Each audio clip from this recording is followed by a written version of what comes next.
Ya, Jokowi itu di belakangnya siapa? Gitu. Nah, ini bukan berupa analisis, tapi ini berupa fakta. Kejadiannya pada tahun 2014, 4 bulan setelah Jokowi disahkan jadi presiden. Waktu itu berkunjung ke Beijing, ditemani oleh Puan. Di situ disampaikan oleh Jokowi bahwa dia baru pulang dari Tiongkok dan ketemu Xi Jinping, dan dia berbunga-bunga menyampaikan betapa hebatnya Cina, dan dia telah melakukan perjanjian. Perjanjian itu programnya akan dilaksanakan di Indonesia. Di situ dia sampaikan juga bahwa programnya juga akan mempekerjakan rakyat Cina atau tenaga kerja Cina. Adanya di belakang Jokowi siapa? Dan itu juga dibuktikan pada saat Pupu Papa menjadi wakil presiden, didatangi wakil presiden. Ini semua membutuhkan komitmen kepala negara, tentara dan polisi yang tidak korup, yang tidak terbeli, yang tidak dibeli. Tapi kalau sudah terbeli dan dibeli agak berat ya. Kemudian berikutnya adalah ekspansi bisnis dan TKA Cina ya. Terutama di Pulau Kalimantan, Maluku, Sulawesi dan Papua kuasai pelabuhan dan bandar besar ya, bandara besar. Konon mereka punya direct access. TKA Cina yang datang lagi akan berjumlah 50 juta orang. Bayangkan kalau 50 juta itu sudah menjadi 1/5 penduduk Indonesia ya. Lebih ya, kurang sedikit. Kemudian bangun pangkalan militer kecil, dibangun di Kalimantan dan Maluku, jumlah 100.000 tentara, sebagian sudah ada yang menyamar TKA, alibi melindungi aset investasi dan keselamatan TKA Cina. Hati-hati, ketika mereka sudah masuk, mereka tidak bisa diusir karena kekuatan mereka jauh lebih dahsyat dibandingkan kekuatan Indonesia. Ya. Dan ini harus dicegah dari awal. Kemudian kuasai IKN baru di Kalimantan Timur. Jantung sebuah negara ada pada ibu kota negara, IKN, kuasai fisik, tanah, gedung, dan lain-lain, bentuk pemerintahan boneka. Inilah kita, kalau menurut Gatot Nurmantio, ya, yang menjadi proxy war China di Indonesia adalah Jokowi. Jokowi yang sekarang menjadi perwakilan kepentingan China, ya, RRC di Indonesia. Kita ambil satu video lagi yang menarik ini pastinya, soal terkait dengan upaya suatu negara yang namanya Republik Rakyat Cina untuk menguasai Indonesia. Jadi sekali lagi ya, kalau kita bilang China, RRC, kita tidak sedang menyebut satu etnis di Indonesia, tapi kita sedang menyebut sebuah negara yang tidak ada kaitannya dengan Republik Indonesia. Betul-betul negara asing yang intervensinya justru harus kita waspadai. Begitu ya Sobat Era sekalian, agar jangan sampai kemudian kita dibilang sara dan lain sebagainya dan lain sebagainya. Tetapi siapapun yang menjadi proksi dari negara luar ini ya, entah itu suku dari manapun, itulah yang namanya pengkhianat bangsa yang sesungguhnya. Dan itu bisa saja whoever ya, wherever. Intinya begitu Sobat Era sekalian ya. Coba kita bahas ya skenario yang beredar ini. Saya diberikan senior Hatta Taliwang, saya tanya dari mana ini, tapi saya juga lihat beredar di grup ya, grup pro demokrasi antara lain di mana saya tergabung, dan itu created by Eros Jarot grup itu ya. Dan grup-grup lainnya sepertinya. Bisa benar, bisa tidak, bisa ini dokumen yang dibocorkan, bisa analisis ya. Dan saya kira sepanjang dia memberikan warning, saya kira lucu kalau kemudian ada orang yang berpikir wah ini penyebaran berita bohong dan lain sebagainya.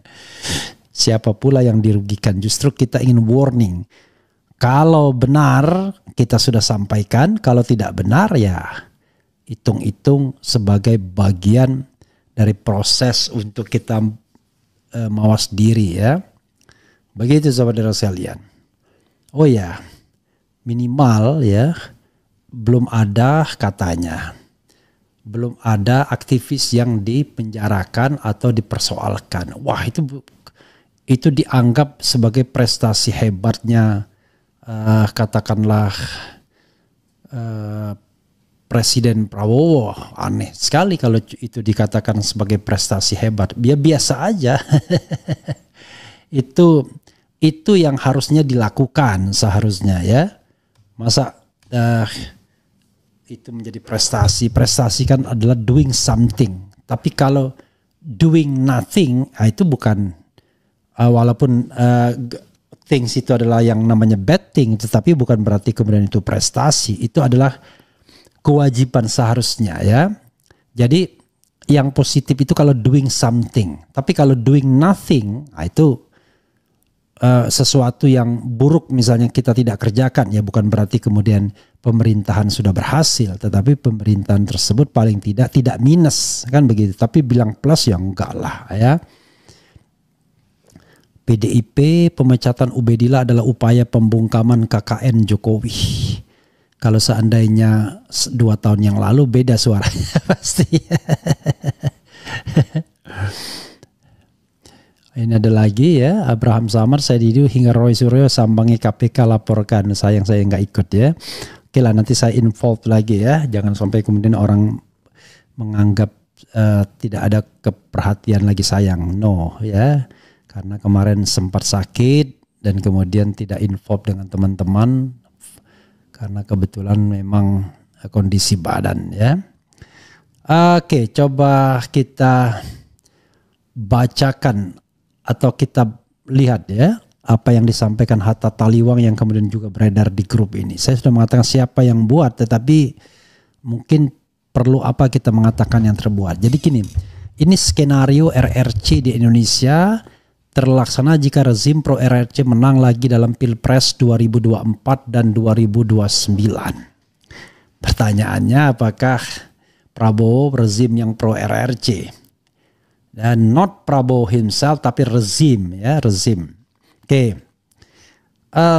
Kenapa banyak pengkhianat? Karena semua orang cari uang, itu masalahnya. Cuan yang bikin orang jadi pengkhianat ya. Kenyamanan ya orang jadi pengkhianat ya. Modus investasi dan bisnis ya, 1, pertambangan, kehutanan, garis miring perkebunan, perikanan, properti dan lain-lain mulai masif sejak 2014, sejak pemerintahan Jokowi. Jadi modusnya adalah investasi dan bisnis ya.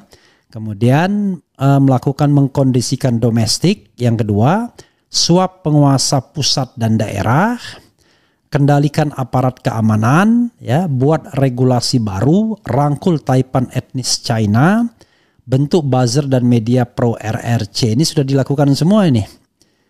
Ya, suatu saat Prabowo pernah mengatakan bahwa dokumen rahasia dari Uni Soviet ya, itu menyatakan bahwa cara Indonesia menguasai Indonesia adalah membeli orang-orang berpengaruh di daerah tertentu, bukan maksudnya di suatu daerah.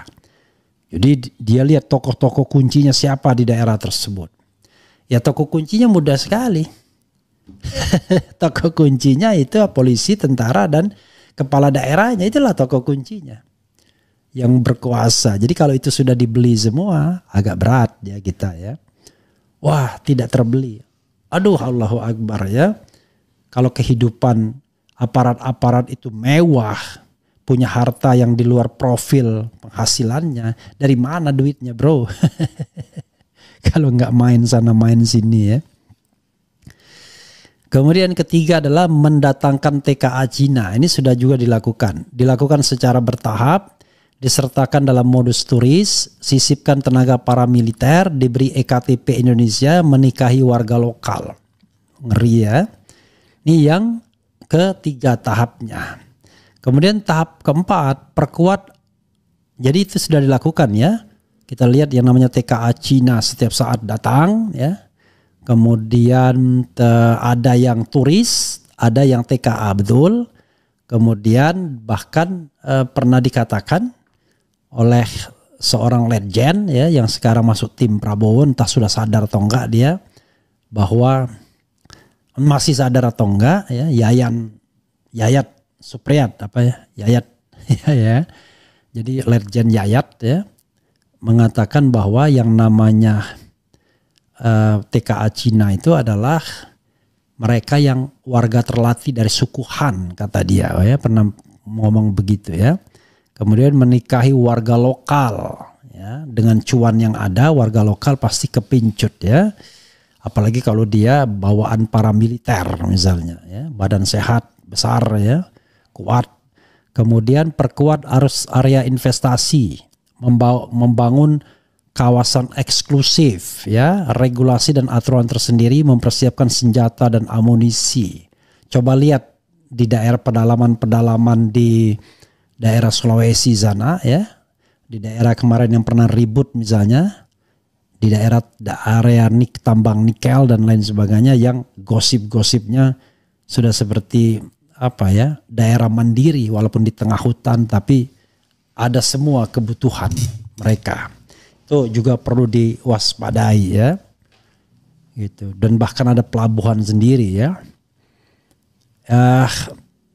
Ini semua membutuhkan komitmen kepala negara, tentara dan polisi yang tidak korup, yang tidak terbeli, yang tidak dibeli.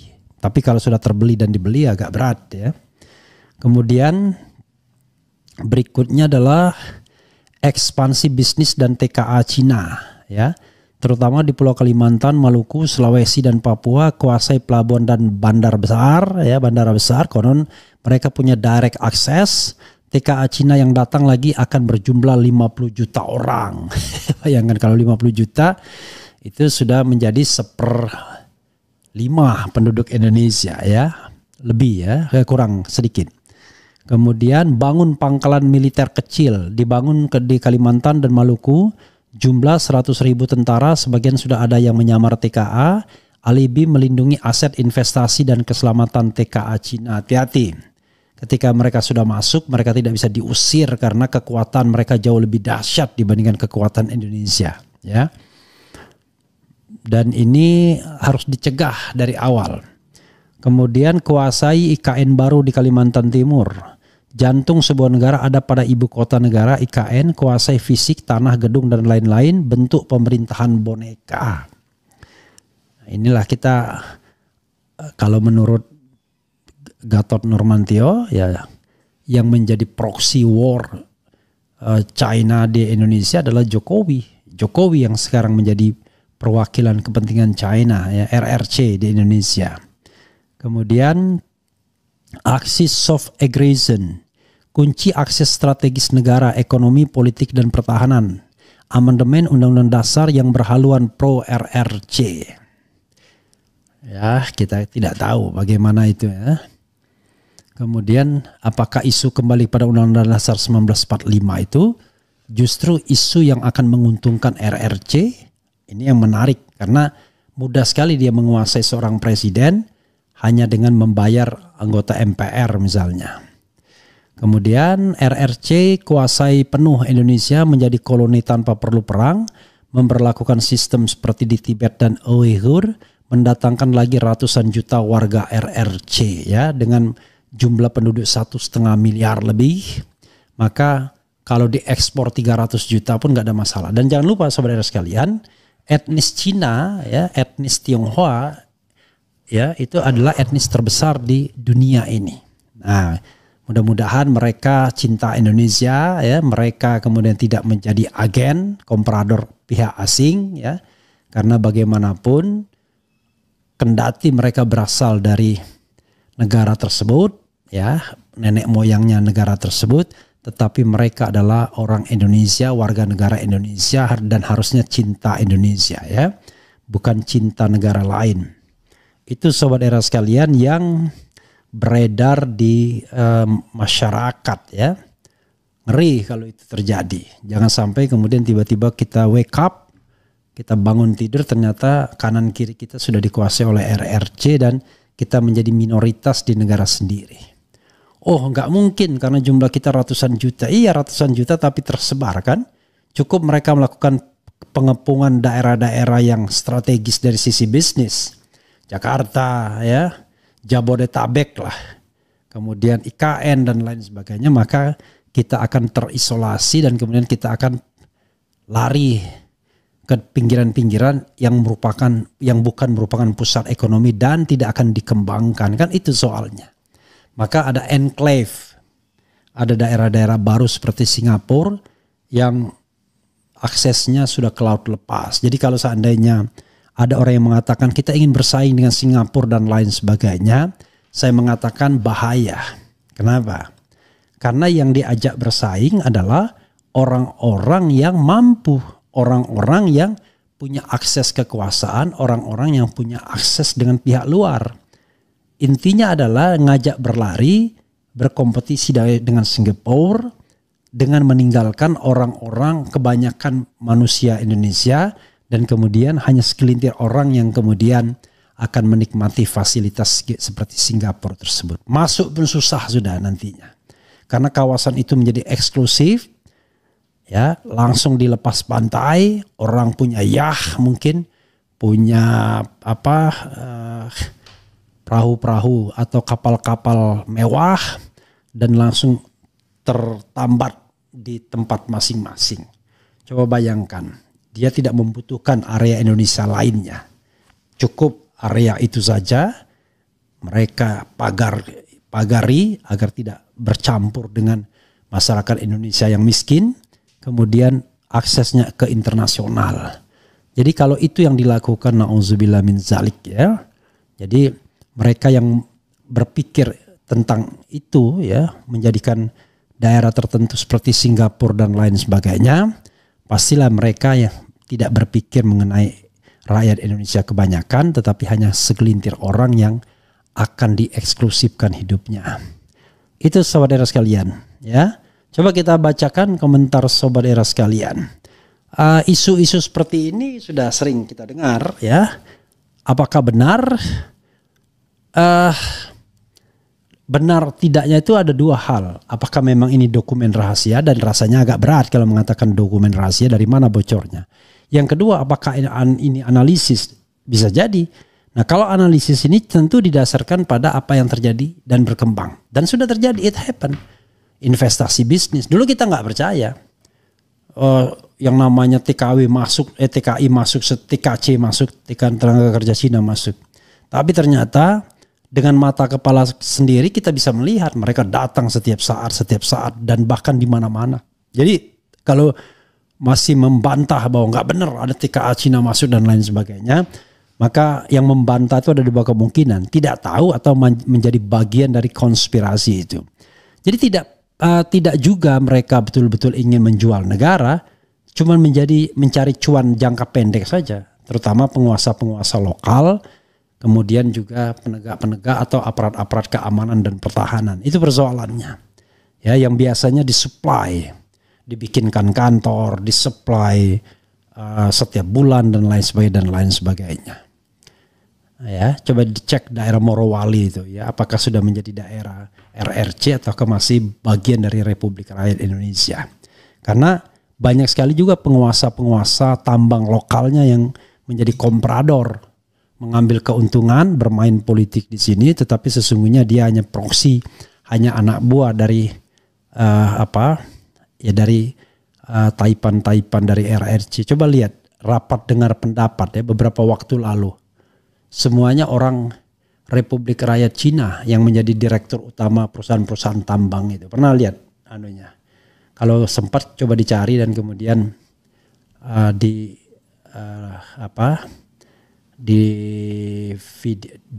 live kan, diputar, tapi kalau tidak ya nggak apa-apa.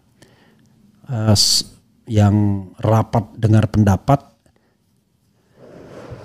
yang dipimpin oleh, kalau tidak salah, Edi Suparno dari Partai Amanat Nasional apa ya?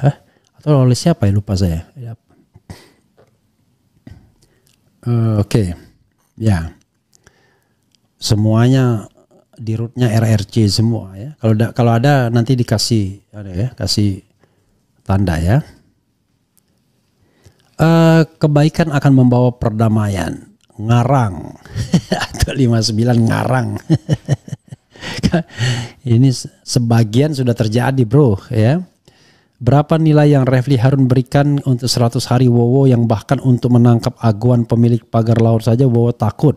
Ekonomi tidak membaik, pengangguran bertambah, janji merehab, nama Syah Ganda bohong. Berapa ya? Saya tidak terlalu optimis ya. Artinya gini, ibarat bergerak ya, misalnya 5 itu median ya. Saya mengatakan Prabowo tidak bergerak kemana-mana ya. Tapi kalau kita bicara tentang tidak bergerak kemana-mana itu ya bisa dikatakan minus. Karena hukum alamnya sunatullahnya kan harusnya melakukan sesuatu kan, doing something, karena kekuasaan sudah di tangan. Jadi kalau positif tidak, negatif tidak, bukan berarti kemudian tidak negatif. Karena pilihannya adalah doing something, nggak ada lagi karena sudah menjadi presiden yang disumpah ya. Kebaikan akan membawa perdamaian, yang penting orangnya baik, hati bos.